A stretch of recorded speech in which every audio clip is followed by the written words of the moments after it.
This video is brought to you by John Robson Guitar Tuition. If you enjoy the content, please consider supporting the channel by enrolling on a course, purchasing some guitar lessons or a t-shirt, or you can join my Patreon. Now, on with the show. Hello chaps, welcome once again to John Robson Guitar Tuition. As always, I do hope you're well. It's a new year. This is the second video of 2024. Or at least it will be when it goes out. Given that it's a Tuesday, and you know what happens on a Tuesday on this channel, we do a top 5 list. So I thought I'd take this opportunity to do that kind of thing that I usually do around about the turn of the year, where I talk about the things I'd like to see happen, the products I'd like to see released, that kind of thing, you know, the things I'd like to see in the next 12 months.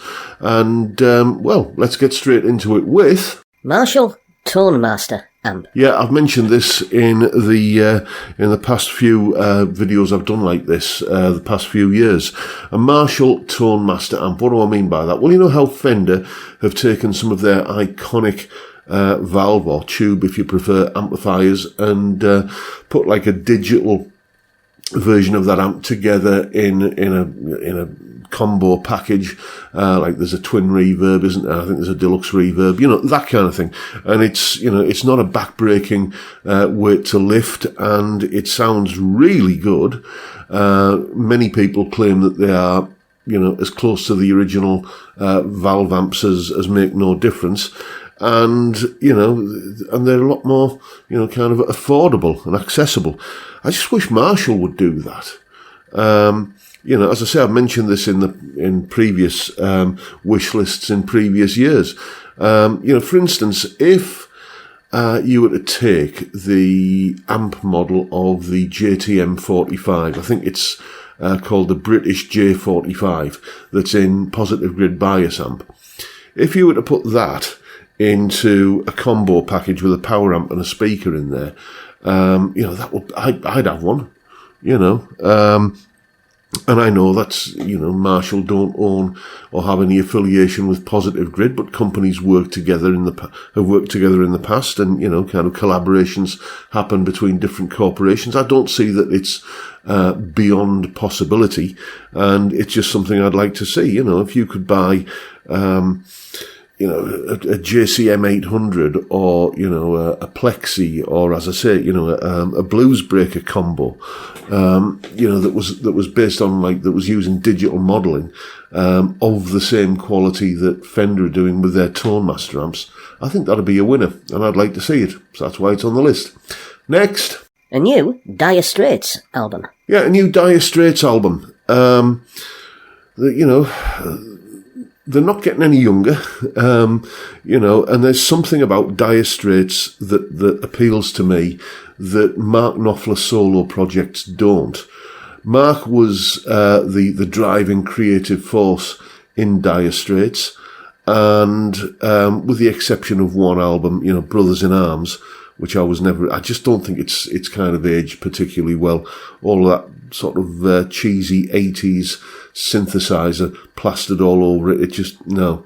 But, you know, if they were to get, you know, what would be a classic lineup? Maybe John Ilsley on bass, obviously. Pick Withers, preferably the original drummer. I think, you know, that there's very little chance of David Knopfler coming back on rhythm guitar, because, you know, there's a big family rift there between him and his brother Mark.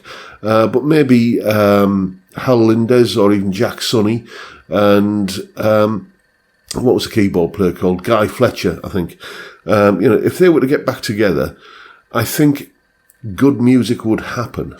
There's something about, even though, as I say, many people think of Dire Straits as being essentially the Mark Knopfler band, and it's a solo project for him. There's something about the music that they make when they're together that just eclipses just the Mark Knopfler solo stuff.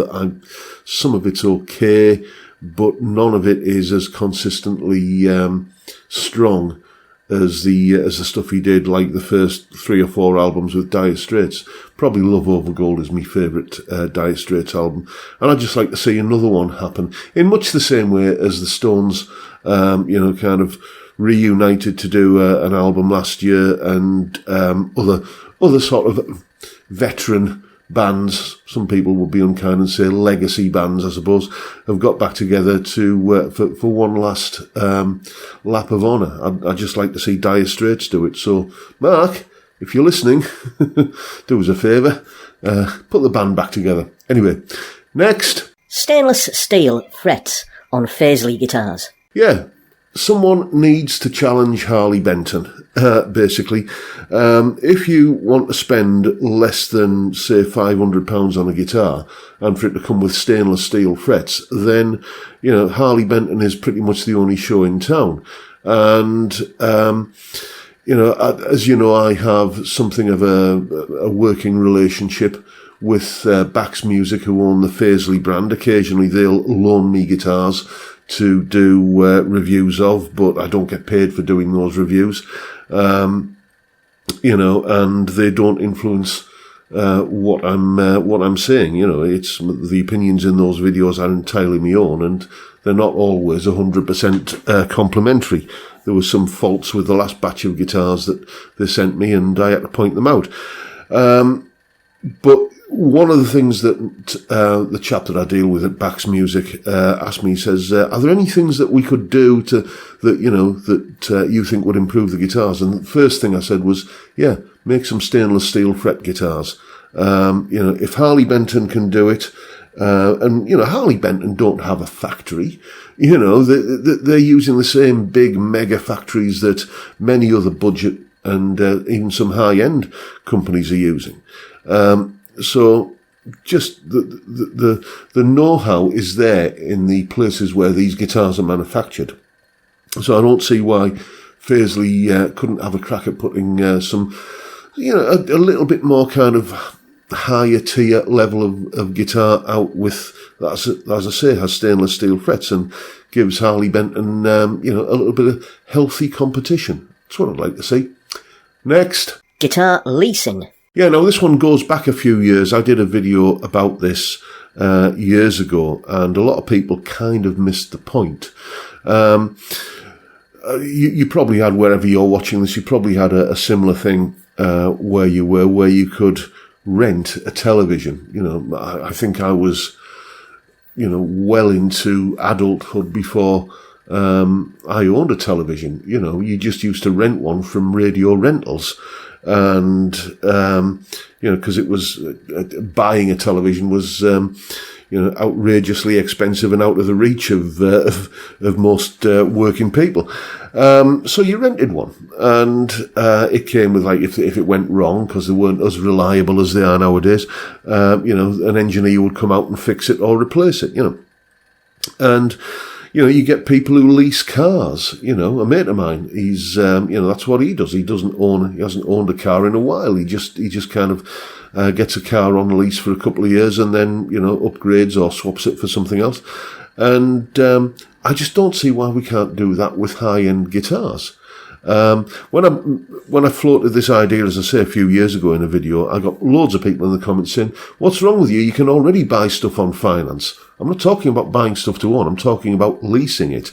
And then at some point in the future, like you do with a phone, with one of these, you lease these things. Most people do anyway, for a monthly fee. And at some point you can upgrade to something else or swap it out for something different when you fancy a change. Imagine being able to pay an affordable sum every month to own, a Murphy Lab Les Paul or a Core PRS or something like that. And, then, after a certain specified period, you could swap it out for a custom shop Strat or whatever floats your boat, It's a business model that works in, as I said, that used to work in the TV, audio-visual market. It works in the car industry. It works in the mobile phone industry. I just think it would also probably work in the guitar industry, and it's just something that, no one's ever kind of, when I've spoken about this, ever come up with a reason why it wouldn't work. So it's just something I'd like to see happen. Next. The return of Westone Guitars. Yeah, the return of Westone Guitars, a big brand name during the, I guess the 70s and 80s. and they sort of did the opposite thing to what Aria Pro 2 did. Aria Pro 2, kind of started out as a viable alternative to, certain American brands of guitar. And I remember Andy Summers used to play an Aria Pro 2 at some point. And then gradually, they sort of started moving down market and appealing to beginners. I'm not sure what they're doing at the moment, though. Maybe I should have checked that out before I did this video. But Westone kind of went on the opposite slope. They started off appealing to beginners and then gradually, got better and better quality and, were appealing to professionals, working pros. I mean, Leslie West was quite often seen sporting a Westone, as was what's he called? The guy out the Yes. Is it Trevor Rabin or Rabin? I'm never sure how to pronounce the chap's name, but, he had his own signature model. Plenty of guitar players, were either using them or endorsing them, and they were good quality guitars. I should have really got some pictures ready. I'll put them in when I edit this video.